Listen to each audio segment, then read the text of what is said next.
Dragon Ball is such a big property that when they do something, it sets waves for the rest of the, you know, anime games and stuff like that. You get the bag and fumble it, I get the bag and flip it and tumble it. So, I know everybody's been extremely hypercritical of Dragon Ball Sparking Zero ever since the release. A couple months ago, I'm gonna be honest with you, something didn't smell right about this game. For me in particular. Not to shade the game too much, but it was just something that I was not gonna pick up. I'm like, it's another anime game, it's another Dragon Ball game, I'll pick it up on sale. Still has not gone on sale for 20 bucks yet. I really don't know, but whatever. Sure, there are reasons to be critical of this game. Lack of game modes, lack of things to do, lack of mini games. Doesn't really hit the same points that Tenkaichi hit way back in the day, but look, you know, if you're playing the game online, cool, great. Is there anything else to do? Nah, not really. But most people really were thinking, hey, we got scammed for this third DLC pack. And guess what? It finally got announcement. This is one of those things where people have been chattering online so much that the developers and the publisher are like, fine, here, take it. It's about to shut up already. Seeing that this is the third DLC and there are characters that you would think would be in like, I don't know, kind of got bundled together with the previous one, and there just seems like there's so much more creativity that could happen in this game, but it just doesn't happen. And I feel like that's a different conversation for a different day with people who are more experienced with the game than I am. Meaning I've only played some of the single player and stopped playing it because I was like, this is the whole game. So today we're going to be checking out the Dragon Ball Sparking Zero DLC 3 video, and then we'll get to talking about it a little bit, man. Obviously, you know, some people are a little bit more happy about it than others, but let's see if they cooked. Ugh. Now, something I'll say, I didn't watch Daima, but I did see a lot of clips. They have like these two like demon characters. I have no idea what their names are. I'm sure somebody's gonna, this guy and then the chick. Why are they in the game? Like, why are they in the game and Super 17 is not in the game is crazy, but you know, whatever. Let's see. All right. Daima DLC pack. Do your worst. I'm positively undefeatable now. Okay. So that's Goma. Goma against Goku. That's cool. So Goma's is he a Pride Trooper? Like, what's going on there? And then this is like Super Saiyan 3 Majin Buu or whatever. Oh, young Vegeta. Yo. You thought that was a good move? Think again. Okay. Cool. The characters have voice acting now. That's interesting. So they got Super Saiyan 4 Kid Daima Goku. Cool. That's kind of cool. Nothing you've got can measure up to my third eye. As long as I have the third eye. You got a special beam cannon? What the hell?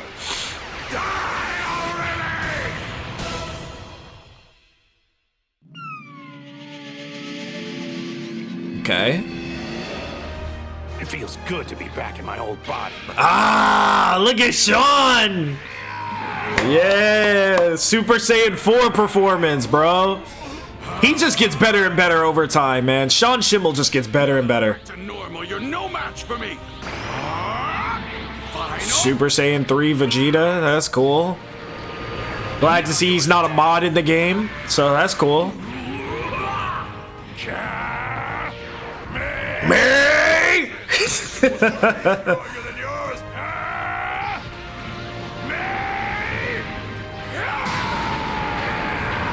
Nice, that's cool. Dragon Ball Sparking Zero. Cool. That's neat. That's neat, I guess. So these are the 6 characters that are coming. That's cool. 72-hour early access, September 24th. What is that? No, less than a week. That's a couple of days. 4 days from now.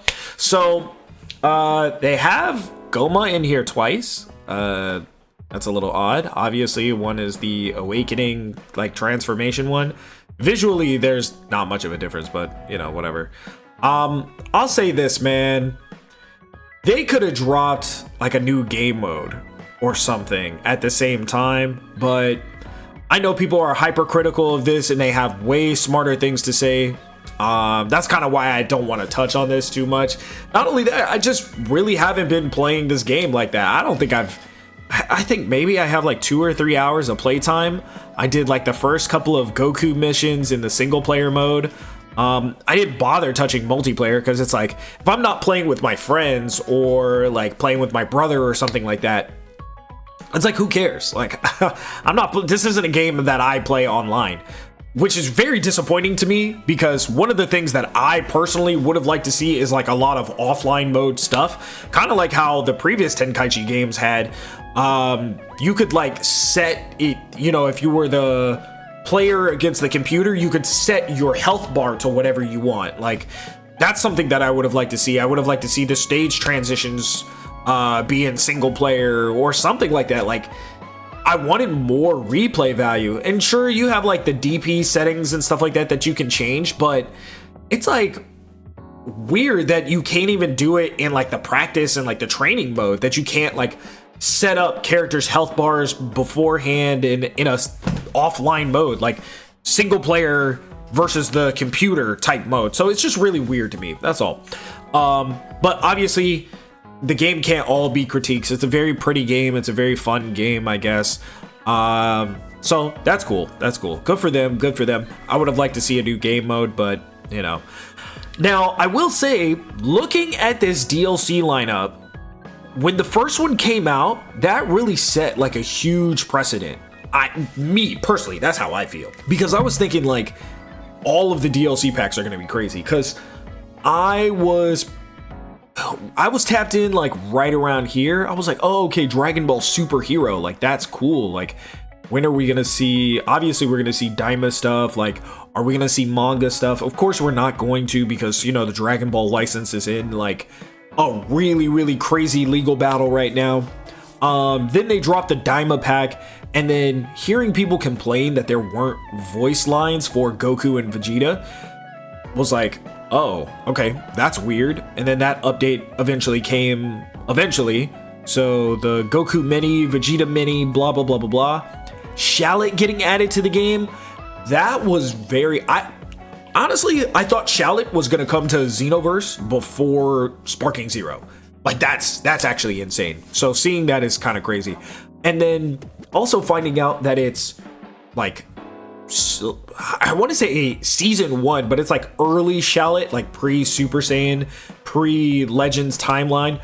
I'm not gonna lie to you, I thought when they dropped the Shallot DLC, I was like, oh, are they about to get in their bag?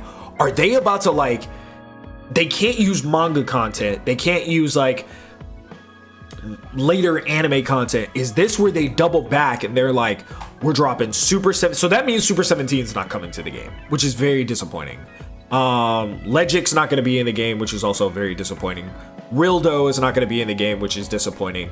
If you're a Dragon Ball GT fan like myself, just because that's the series that you grew up watching, that's what you like, we're not getting any of those characters, which is very, very disappointing.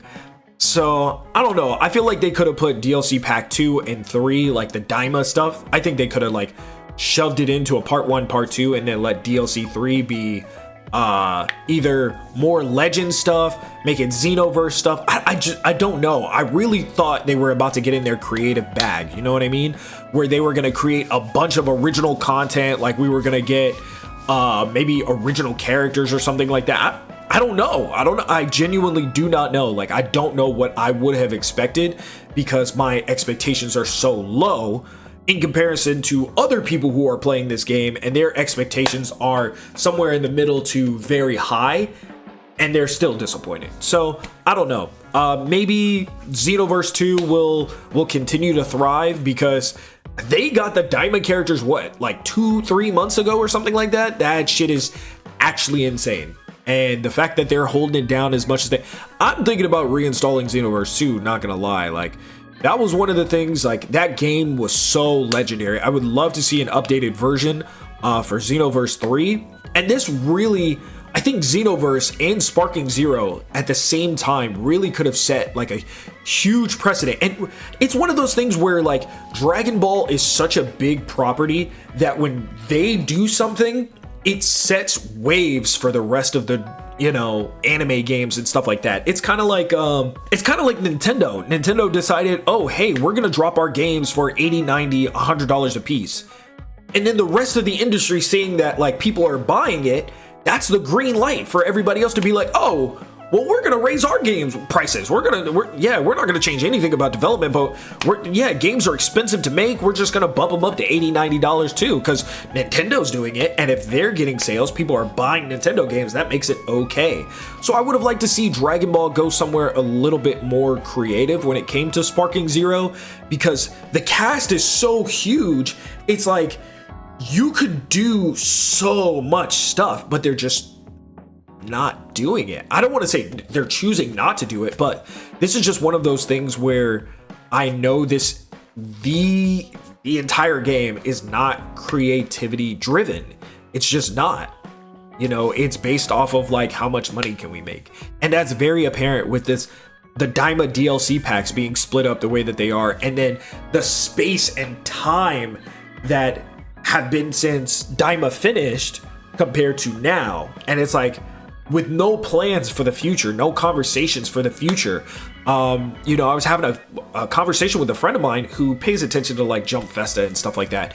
And he was saying that Dragon Ball doesn't have any representation and that there's no announcements for 2025, for the rest of 2025, 2026, nothing like that. Obviously, we're not getting a continuation of Granola, Moro, or anything like that. So it's like, what are we doing? Where are we going?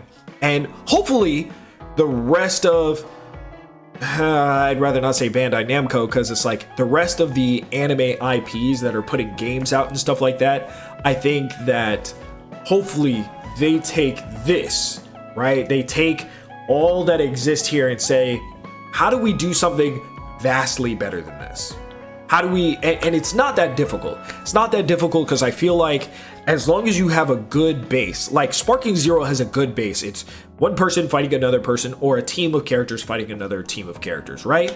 Cool, that's our basis, right? Where do we go from there? Make the gameplay very fluid, very fast, very fun to play. Cool, once you have that down, what else can we do? All right, let's add some single player stuff. If you don't want to play online, we have like these different story packs that we're putting out, stuff like that. Like make it fun, add that extra stuff in there, because I feel like that's where you can garnish more of your money.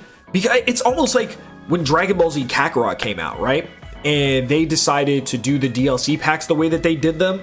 This is just me, I legitimately thought we were gonna get a whole, either another game or an expansion called Dragon Ball Z Vegeta, Dragon Ball Z Trunks, Dragon Ball Z Gohan. Like, I thought there was going to be the Kakarot game with multiple expansions in it that take the point of view of a different main character. Like that's what I thought. And those are just things that I feel like creativity wise, they should be looking at doing things like that. But here we are. So hopefully they make some DP like changes and like changes to the overall game. Otherwise, I would love to like find some workable mods that actually work with the game. Some of the shit that I've downloaded is just like, it's definitely like, the mod community is definitely not what Xenoverse 2 had. Definitely not at all, but that's just my opinion. Let me know what you guys think down in the comment section below. Give this video a like. How do you feel about the version of Sparking Zero that currently exists? Let's start a dialogue. Let's have a conversation. Let's see what you guys think. Subscribe to the channel if you guys are new. Make sure to turn on notifications, because as you can see, I'm being a little bit more active now, so might not want to miss out on stuff. And then of course, the more stuff I make, the weirder it's gonna get. I have no idea what we're gonna work on, but we gonna work on some shit, I promise. So with that being said, I'll see you guys in the next one.